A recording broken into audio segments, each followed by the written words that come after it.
चलिए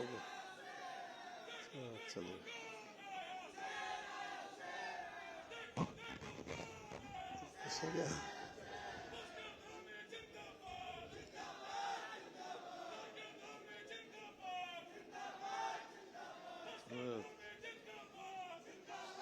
चलिए बस अब हो गया। अब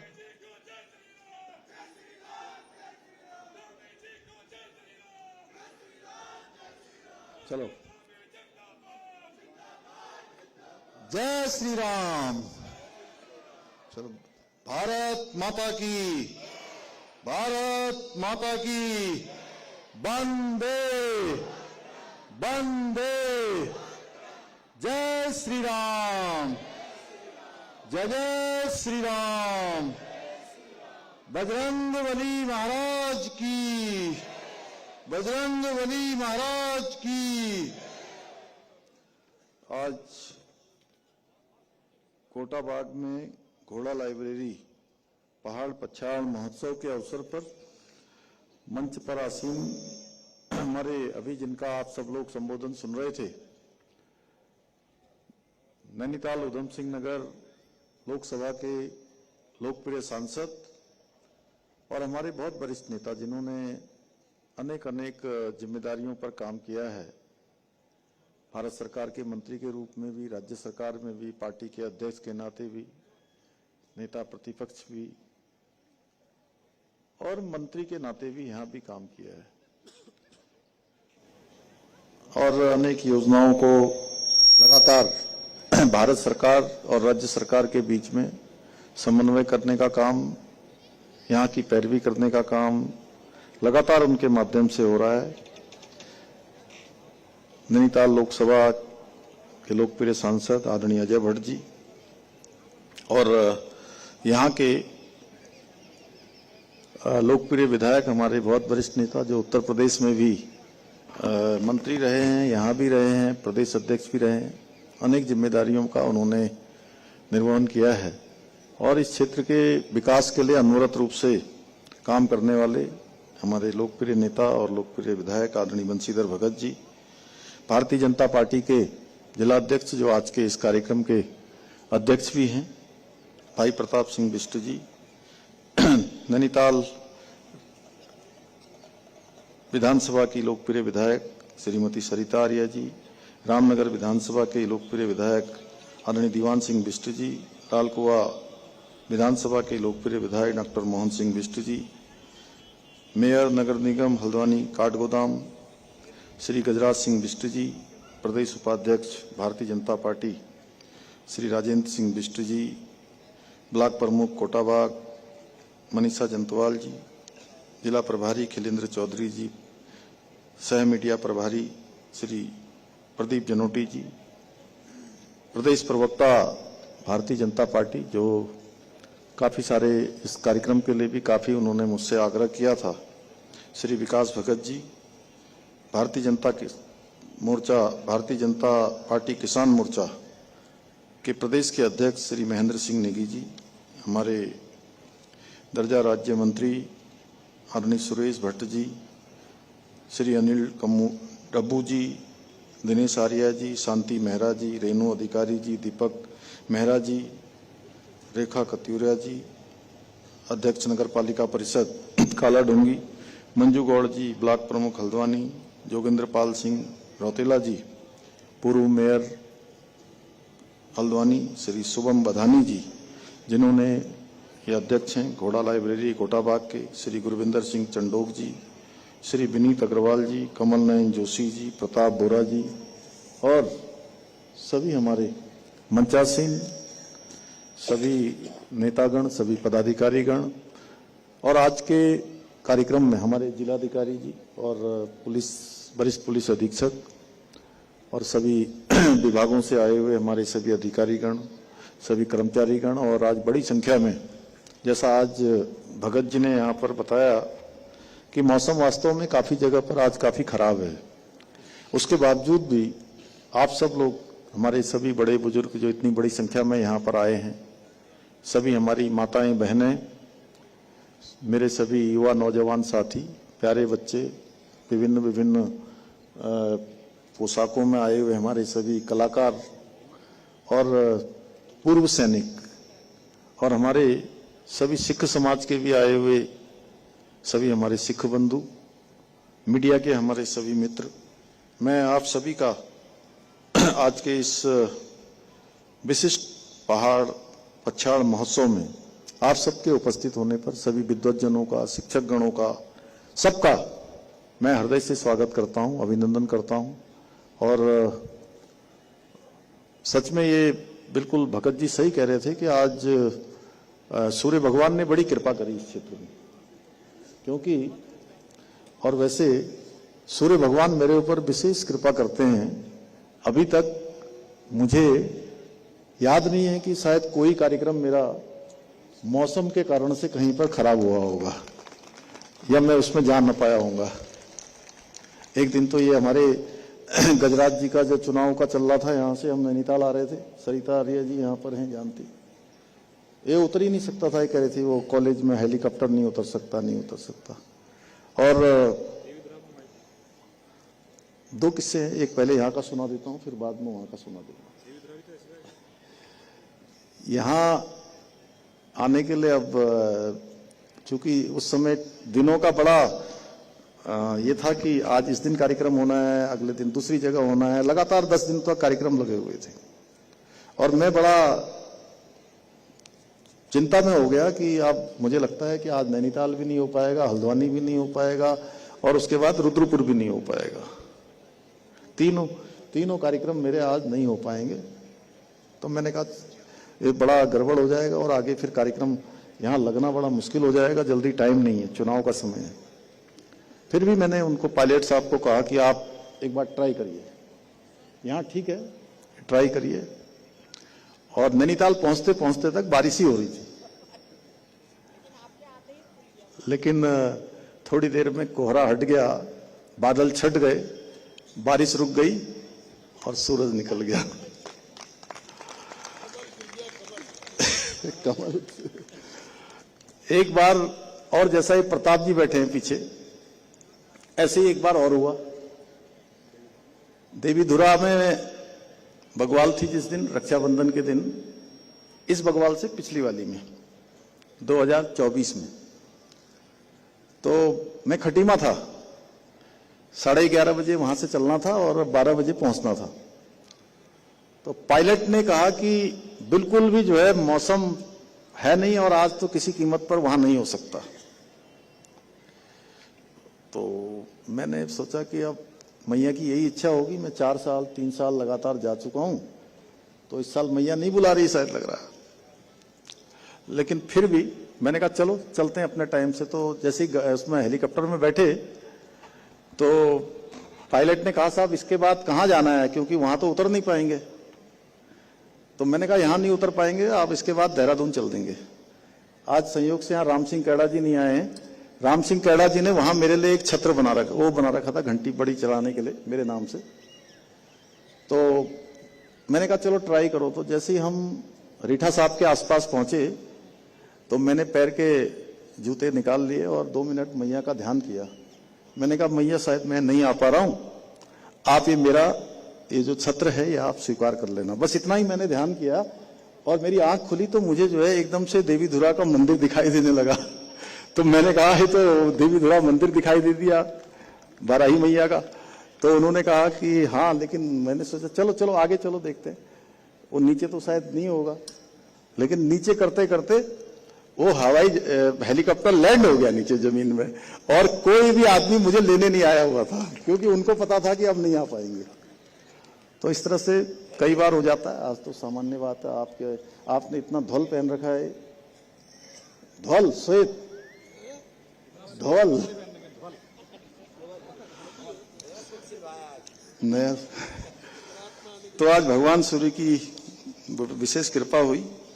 मेरे लिए बहुत आज हर्ष का विषय है कि मैं आप सबके बीच में विश्व प्रसिद्ध घोड़ा लाइब्रेरी की जो हमारी ऊर्जावान टीम है, इस इधर आवाज पहुंच रही है क्या पीछे? कहां तक पहुंच रही है? थोड़ा कम आ रही थी ना, इसलिए मैंने पूछा था।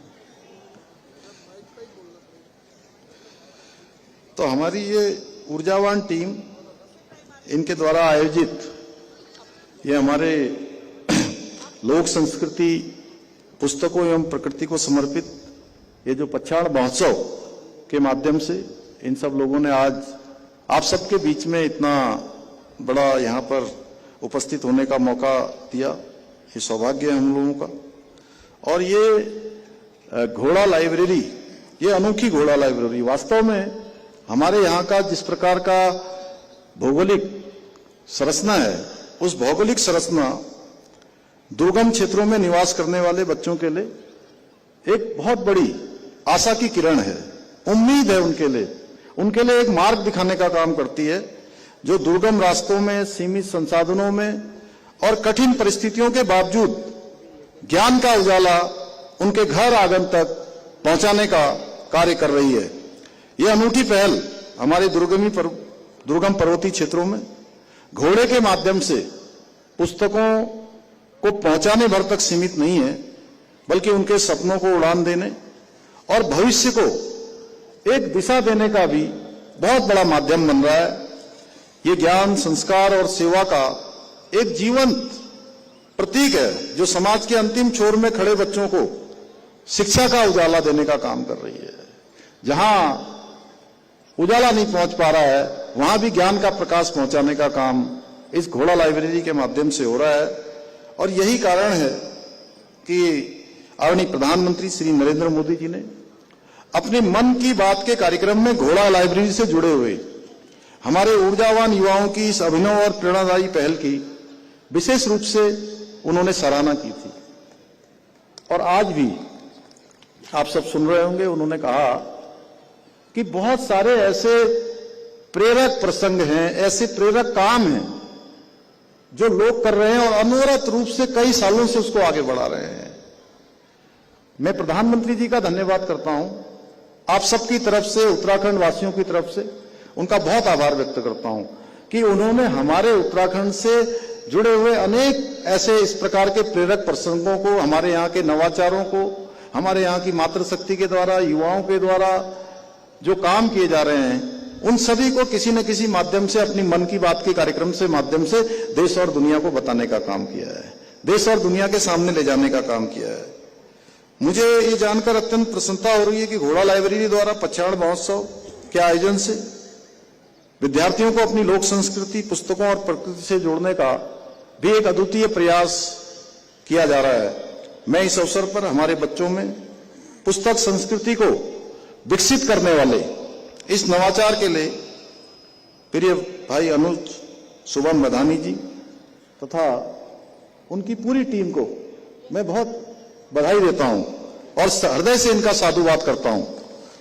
भाइयों बहनों, आज के इस अवसर पर जहां हम एक तरफ घोड़ा लाइब्रेरी द्वारा आयोजित इस महोत्सव में एकत्र हुए हैं, वहीं आज नैनीताल जनपद के समग्र विकास के लिए 114 करोड़ रुपए से अधिक की योजनाओं का यहां पर लोकार्पण और शिलान्यास भी किया गया है।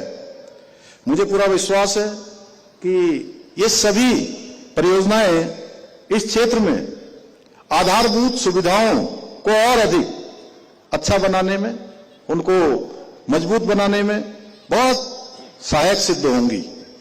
भाइयों बहनों, आज आदरणीय प्रधानमंत्री श्री नरेंद्र मोदी जी के कुशल नेतृत्व में और उनके मार्गदर्शन में हमारा राज्य भी विकास के अनेक नए कीर्तिमान स्थापित कर रहा है। विकास के हों, समृद्धि के हों, नवाचारों के हों, अनेक निर्णय लेने हों, जहां एक ओर आज हम शहरों से लेकर सुदूरवर्ती पर्वतीय क्षेत्रों तक सड़क, शिक्षा, स्वास्थ्य, पेयजल सहित सभी महत्वपूर्ण क्षेत्रों में इंफ्रास्ट्रक्चर को मजबूत करने पर काम कर रहे हैं, वहीं हम राज्य की जो समृद्ध सांस्कृतिक विरासत है, उस विरासत के संरक्षण और संवर्धन की दिशा में भी काम कर रहे हैं। हमारी सरकार ने देवभूमि उत्तराखंड को विश्व की आध्यात्मिक राजधानी के रूप में स्थापित करने का संकल्प लिया है और हम प्रधानमंत्री जी की प्रेरणा से उस दिशा में आगे बढ़ रहे हैं। हम केदारखंड की भांति ही मानसखंड के पौराणिक मंदिरों के पुनरुत्थान एवं सौंदर्यीकरण के लिए भी संकल्पित होकर कार्य कर रहे हैं। इसी के अंतर्गत नैनीताल जनपद के अंतर्गत सिद्धपीठ नैना देवी मंदिर के साथ साथ कैंची धाम, तल्लीताल में हनुमानगढ़ी, मुक्तेश्वर धाम सहित क्षेत्र के विभिन्न पौराणिक मंदिरों का आज विकास किया जा रहा है। इसके साथ ही आज हम कोटाबाग के तोक भटकानी स्थित प्राचीन हनुमान मंदिर के जीर्णोद्धार और सौंदर्यीकरण के कार्यों का भी लोकार्पण कर रहे हैं। और आज अभी भगत जी हम लोगों को सौभाग्य देंगे, तो मैं और आदरणीय अजय भट्ट जी अभी हनुमान जी को ढोक भी लगा लेंगे यहां से जाते हुए। हाँ, भोग लगाएंगे। इसके साथ ही आज हमने जहां एक और कालाढूंगी क्षेत्र में कई मोटर मार्गों के नवनिर्माण एवं सुधारीकरण कार्यों का आज यहां पर शिलान्यास भी किया है। वहीं हल्द्वानी और कालाढूंगी क्षेत्र में बिजली की समस्या के स्थायी समाधान के लिए 78 करोड़ रुपए से अधिक की लागत से विद्युत लाइनों के सुदृढ़ीकरण एवं विस्तार से जुड़े कार्यों का शिलान्यास भी किया है, जिससे आम जनों को निर्बाध रूप से और गुणवत्तापूर्ण विद्युत आपूर्ति सुनिश्चित हो सकेगी। भाइयों बहनों, आदरणीय प्रधानमंत्री जी के मार्गदर्शन से और उनके सहयोग से हमारी सरकार प्रदेश में शिक्षा व्यवस्था को और अधिक आधुनिक, व्यवहारिक और सुव्यवस्थित बनाने के लिए भी कई स्तरों पर कार्य कर रही है। शिक्षा के महत्व को ध्यान में रखते हुए हमारी सरकार ने देश में सबसे पहले नई शिक्षा नीति को लागू करने का काम भी किया, जिसके अंतर्गत हमने वर्ष 2022 में बाल वाटिका की शुरुआत कर प्रदेश में एक शैक्षिक क्रांति की शुरुआत की। हमारी सरकार द्वारा राज्य में क्वालिटी एजुकेशन सुनिश्चित करने के लिए सभी सरकारी विद्यालयों में एनसीईआरटी की पाठ्य पुस्तकें अनिवार्य की गई। साथ ही राजकीय और सहायता प्राप्त विद्यालयों में कक्षा 1 से लेकर 12 तक के सभी छात्रों को निःशुल्क पाठ्य पुस्तकें उपलब्ध कराई जा रही हैं। प्रदेश में जहां एक और 226 विद्यालयों को पीएम श्री विद्यालय के रूप में विकसित किया जा रहा है, वहीं सभी 13 जनपदों के 500 विद्यालयों में वर्चुअल कक्षाएं संचालित की जा रही हैं। साथ ही हमने राज्य के 840 नए विद्यालयों में हाइब्रिड मोड के स्मार्ट क्लासरूम भी स्थापित किए हैं। यही नहीं, अब उत्तराखंड वर्चुअल लर्निंग एप्लीकेशन के माध्यम से हमारे विद्यार्थी, हमारे छात्र छात्राएं, हमारे बच्चे घर बैठे ही आधुनिक और गुणवत्तापूर्ण शिक्षा भी प्राप्त कर रहे हैं। इससे बच्चे तुरंत फीडबैक प्राप्त कर अपना स्वयं का मूल्यांकन भी कर पा रहे हैं कि हमने कितनी तरीके से पढ़ाई की है, कितना हमको और तैयारी करनी है। एक अच्छा मूल्यांकन भी हो रहा है, जिससे उनको ज्ञात हो जाता है कि किस विषय में उनको और अधिक कितनी मेहनत करनी है। इसके साथ ही हम राज्य में दूरस्थ क्षेत्रों तक बच्चों को ऑनलाइन शिक्षा उपलब्ध कराने के लिए 5 पीएम ई विद्या चैनल भी संचालित कर रहे हैं। हम जहां एक और उत्तराखंड के सरकारी और अशासकीय स्कूलों के 6वीं से लेकर 12वीं तक के मेधावी छात्र छात्राओं को मुख्यमंत्री मेधावी छात्र प्रोत्साहन योजना के माध्यम से प्रत्येक माह छात्रवृत्ति भी प्रदान कर रहे हैं, जिससे उनको अपने पठन पाठन के लिए प्रोत्साहन मिले, वो आगे बढ़ें और शिक्षा में उनकी रुचि बनी रहे। वहीं हमने राज्य में बच्चों के व्यक्तित्व विकास के लिए प्रदेश के प्रत्येक विकासखंड के 10वीं और 12वीं के बच्चों को पूरे भारत भ्रमण पर भेजने की शुरुआत भी की है। पिछले वर्ष भी बड़ी संख्या में हमारे बच्चे गए थे, इस वर्ष भी गए हैं। मुझे लगता है हमारे इस ब्लॉक से भी गए होंगे। प्रदेश के सभी ब्लॉकों से बच्चे भारत भ्रमण पर जा रहे हैं, जिससे उनका एक अच्छा उनको एक्सपोजर मिल रहा है। अनेक अनेक बड़े बड़े संस्थानों को देखने का अवसर मिल रहा है। अनेक अनेक जो बड़े बड़े अवस्थापना बनी है देश के अंदर, उनसे सीखने का अवसर मिल रहा है। अनेक लोगों से मिलने का अवसर प्राप्त हो रहा है। इतना ही नहीं, राज्य के माध्यमिक विद्यालयों में हमने 8 ट्रेड्स में व्यावसायिक शिक्षा भी प्रारंभ की गई है, जिससे 42,000 से अधिक छात्र छात्राएं कौशल आधारित शिक्षा से लाभान्वित भी हो रहे हैं। मुझे ये बताते हुए अत्यंत हर्ष हो रहा है कि राज्य में पहली बार 12वीं के व्यावसायिक छात्रों के लिए रोजगार मेलों का आयोजन भी किया गया है, जिसके माध्यम से 146 विद्यार्थियों को प्रतिष्ठित कंपनियों में चयन हुआ है और इस अभिनव प्रयास की भारत सरकार के शिक्षा मंत्रालय ने भी बहुत प्रशंसा की है।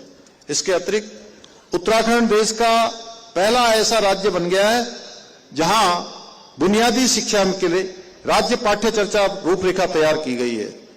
यही नहीं, विद्यालयों में विद्यार्थियों की रचनात्मकता को बढ़ावा देने के लिए बस्ता रहित दिवस को भी पाठ्य चर्चा में शामिल किया गया है।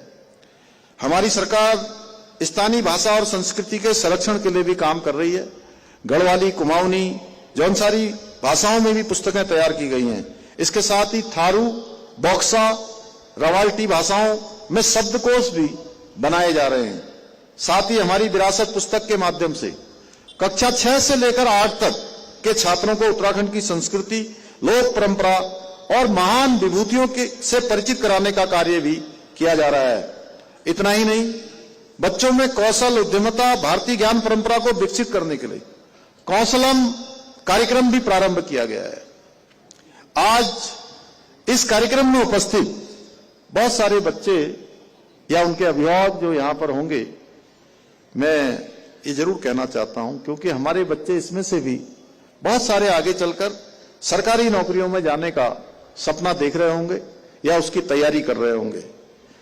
आपके और आपके बच्चों के ये सपने, ये मेहनत, ये उनकी प्रतिभा, उनकी क्षमता किसी भी नकल माफिया की भेंट न चढ़े, इसके लिए हमारी सरकार ने उत्तराखंड में देश का सबसे कठोर नकल विरोधी कानून लागू किया है, जिसका परिणाम है कि पिछले 4 वर्षों में 26,000 से अधिक युवाओं ने सरकारी नौकरियां प्राप्त करने में सफलता प्राप्त की है।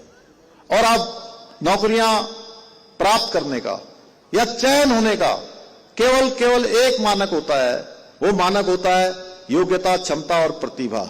उसी का कारण है, जैसा आदरणीय अजय भट्ट जी ने कहा, कि अब बहुत सारे हमारे छात्र, हमारे छात्राएं, हमारे बेटे बेटियां, भाई बहन जो परीक्षाओं में पहले भी कई सालों से भाग ले रहे थे, लेकिन उनका चयन नहीं हो रहा था, क्योंकि चयन उनका हो जाता था जो नकल माफियाओं से साठगांठ करते थे।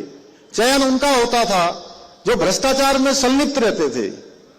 लेकिन जो ईमानदारी से, मेहनत से गरीब माता पिता अपने बेटे और बेटियों को पढ़ाने के लिए जो तमाम प्रकार के कष्टों का सामना करते थे, अपनी निजी जिंदगी में तमाम प्रकार की जरूरतों की कटौती करते थे, उसके बाद अपने बच्चों की तैयारी करवाते थे, उनके साथ अन्याय होता था। भाइयों बहनों, हमने इस एक व्यवस्था है जो खराब हो चुकी थी, नकल एक उद्योग बन चुका था, इस नकल के उद्योग को पूरी तरह से उसमें ताला लगाने का काम हमारी सरकार ने किया है।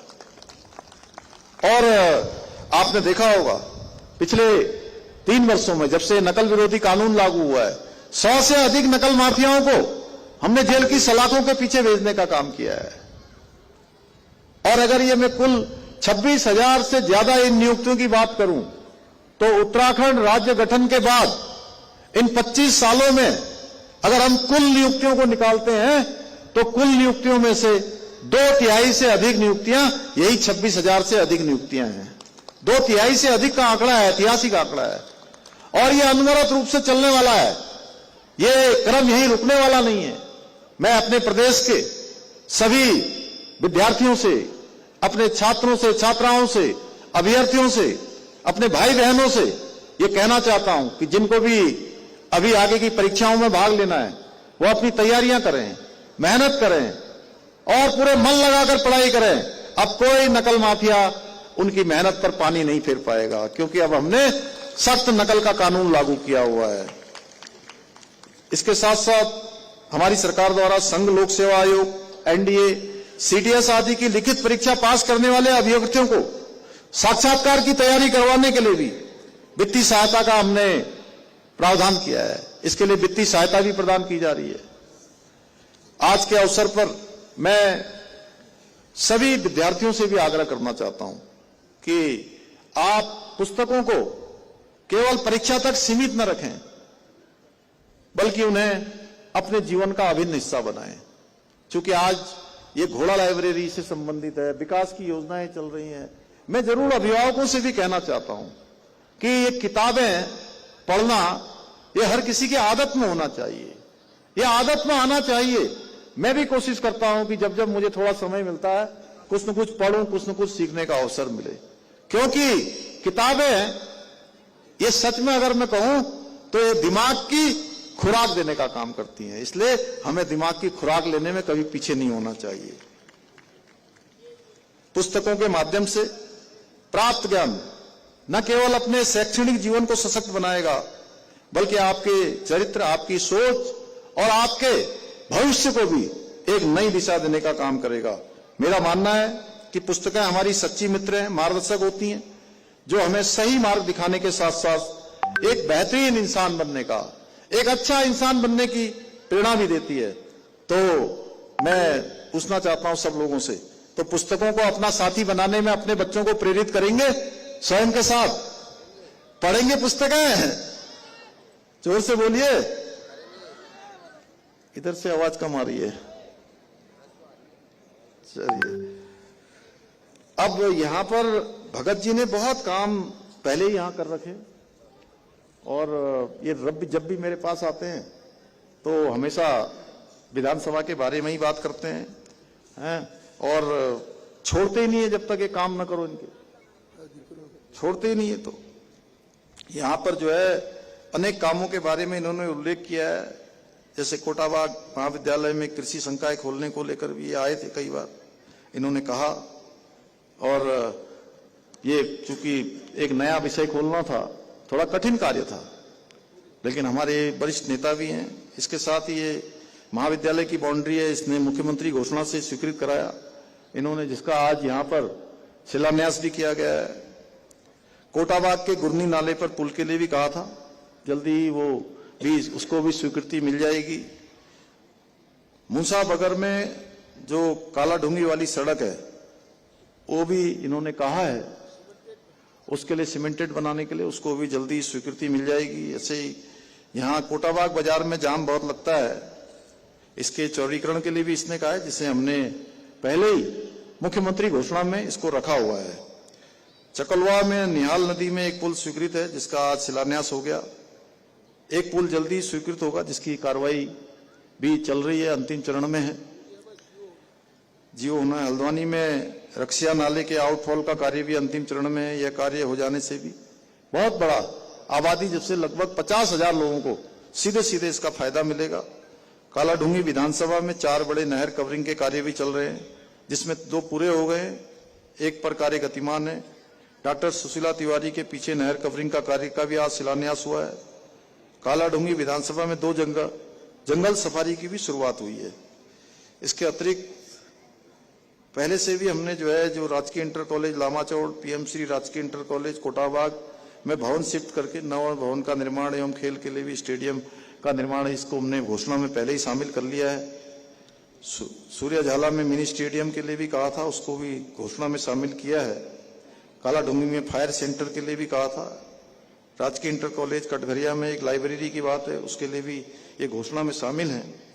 तो मैं सभी कागज जो भी बचे हैं, इन्होंने प्राधिकरण के बारे में कहा है कि प्राधिकरण से, और प्राधिकरण के बारे में सभी लोगों ने मुझे कहा है, हम उसके बारे में दोबारा से उसका आकलन कर रहे हैं। कुछ जगह पर कुछ समस्याएं आई थी, जिसके कारण से इसको आगे बढ़ाया गया, लेकिन जनता की समस्याओं को देखते हुए उस पर हम लोग परीक्षण करवा के जल्दी ही कार्रवाई करेंगे, जिससे कि आम जनता को परेशानी नहीं होगी।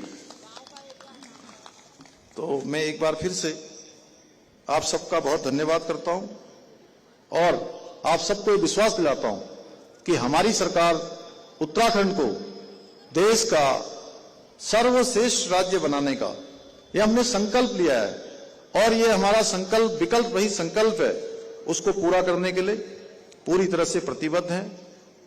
और आप सब लोग, मेरे काला ढूंगी क्षेत्र के लोग, आसपास के लोग, हमारे नैनीताल के लोग, मैं आप सबका बहुत धन्यवाद करता हूं कि आप सब लोगों ने हमें बहुत समर्थन दिया है, बहुत अपना आशीर्वाद दिया है, अपना सहयोग प्रदान किया है। भविष्य में भी इसी प्रकार अपना आशीर्वाद और अपना सहयोग हमें प्रदान करते रहेंगे। इसी विश्वास के साथ मैं एक बार पुनः भाई शुभम बधाड़ी और उनकी पूरी टीम को भी आभार करते हुए उनका, और उनके उज्जवल भविष्य की कामना करते हुए अपनी बात को समाप्त करता हूं। धन्यवाद।